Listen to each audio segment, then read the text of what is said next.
So we're going to begin the glossary, which is really in a way, it's a summary of the book with the key concepts presented in alphabetical order. So it may be that this is a useful way of, in a way, as I say, summarizing the whole book through the main ideas that are described briefly in alphabetical order in the book. Okay, so I've got to put my glasses up to see now that I've had my cataracts removed. Although I have tried to make this book as free as possible of obscure or technical language, I have used some words that may be unfamiliar to some readers, like phenomenology or ontology, or I have occasionally invented words or phrases like the perfect other or underneathness that I hope capture the feeling of a certain way of being or of existing with others in the world. This glossary is offered to clarify some of these unfamiliar or invented words, phrases, or images.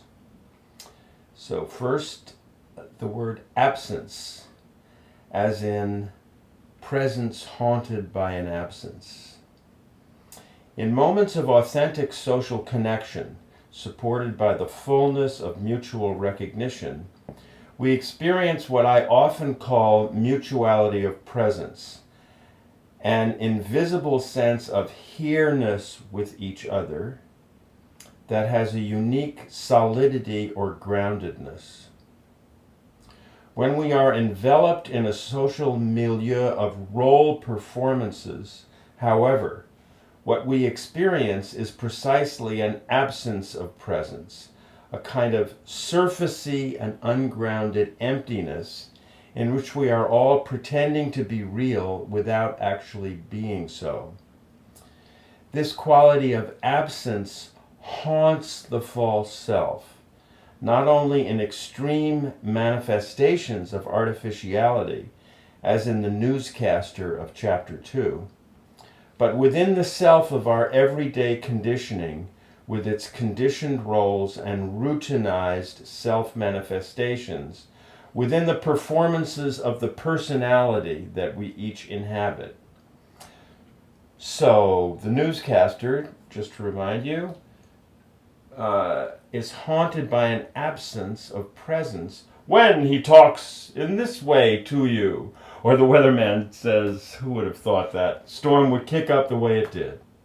Well, when I am that way, you can sense that it's the surface of me presenting itself as if it were real, rather than who I actually am or who the weather person actually is.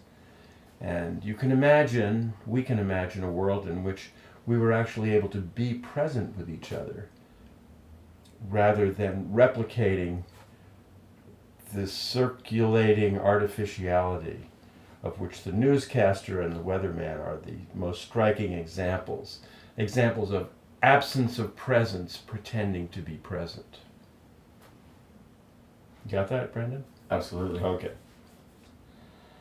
Just as a, sorry to jump in, but Yeah. from my own notes, so for that, let's just say obvious B-roll and obvious images are newscaster, weatherman, but is there something more that I should dig into? Yeah, whatever you think captures it in your own, because one of the points is that we're all somewhat caught up in this. Men are haunted by an absence just by virtue of our gender conditioning and our way of reproducing it in the tightness of our bodies.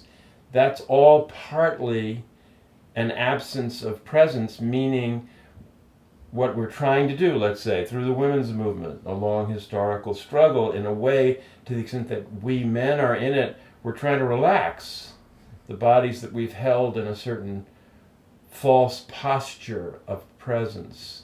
See what I mean? That actually isn't who we really are.